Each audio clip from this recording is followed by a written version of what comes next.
Magandang buhay sa lahat mga kawaw. Alam nyo ba na itong napapanood nyo ito ay gamot ito? Hindi man totally gamot.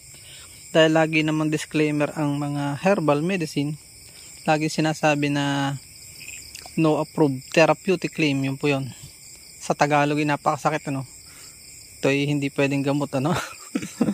Ang pangat ng Tagalog na ipakicomment nga below. Hindi ko natanda yung Tagalog na yun.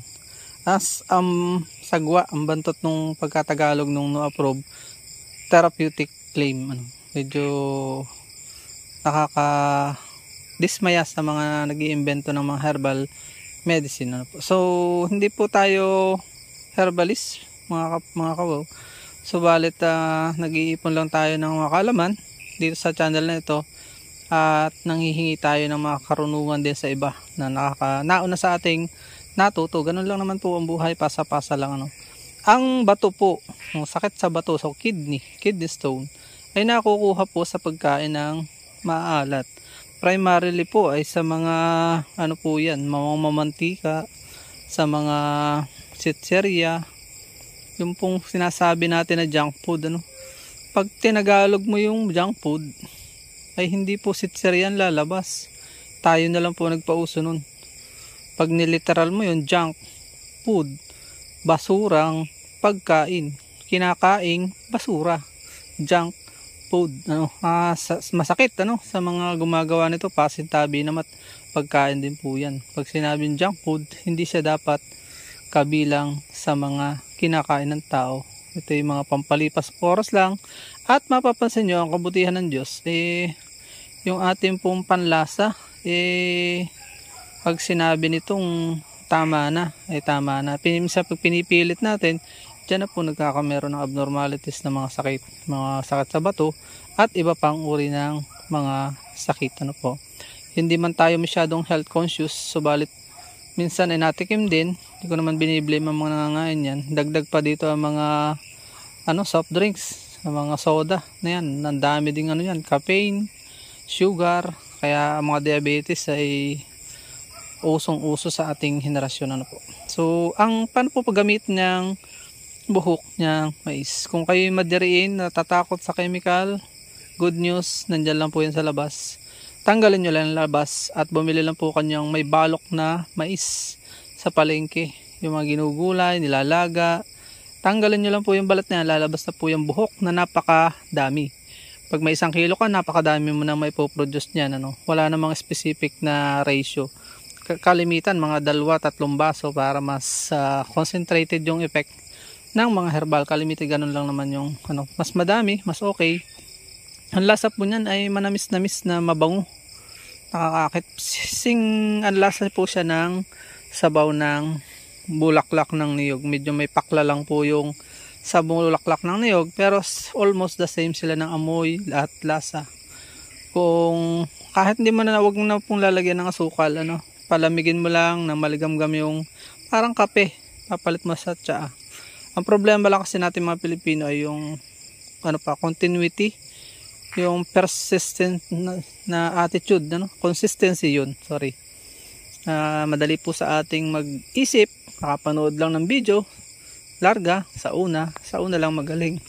Pero yung continuity, kaya nga kapag kami naglalakas sa loob na gawing capsule, yun ang mga kumikita. Gagawing capsule, ibebenta sa butika, over the counter drugs. Pag sumikat, magkakaroon siya ng approved therapeutic claims, nagiging milyonaryo.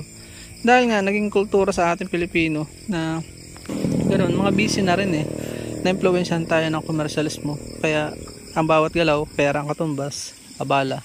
Kaya sa halip na maabala, bibili na lang sa butika. Pero kung kayo po sinisipag, iba pa rin po yung lasa ng natural.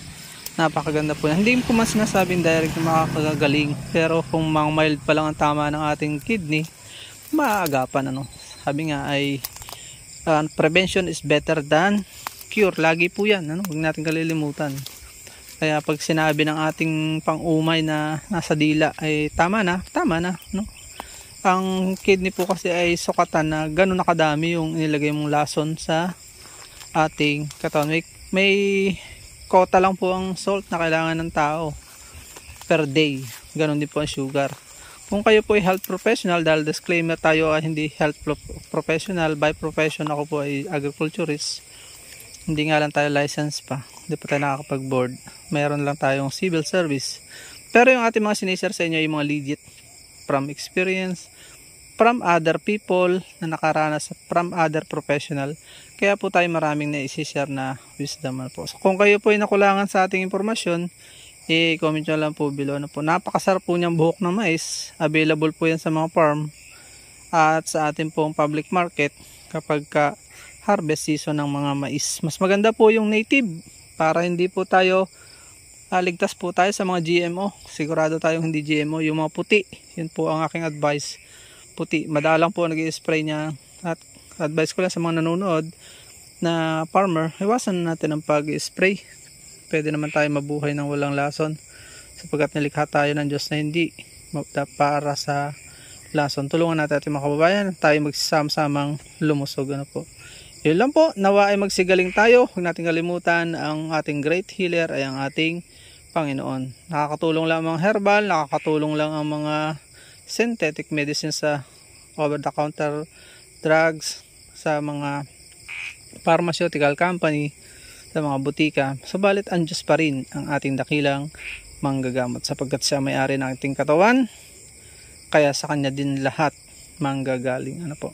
Ang lunas sa ating mga sakit, sakit sa bulsa, lahat ng uri ng sakit, ang Diyos ang dakilang manggagamot sapagkat siya ang ating Jehovah Rapha, siya ang ating healer. Maraming po salamat mga kawaw. Bye bye and God bless. May natutunan po tayo sa maiksi nating vlog na ito.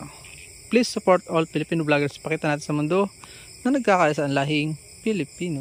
Bye bye po muna hanggang sa muli po nating informative videos.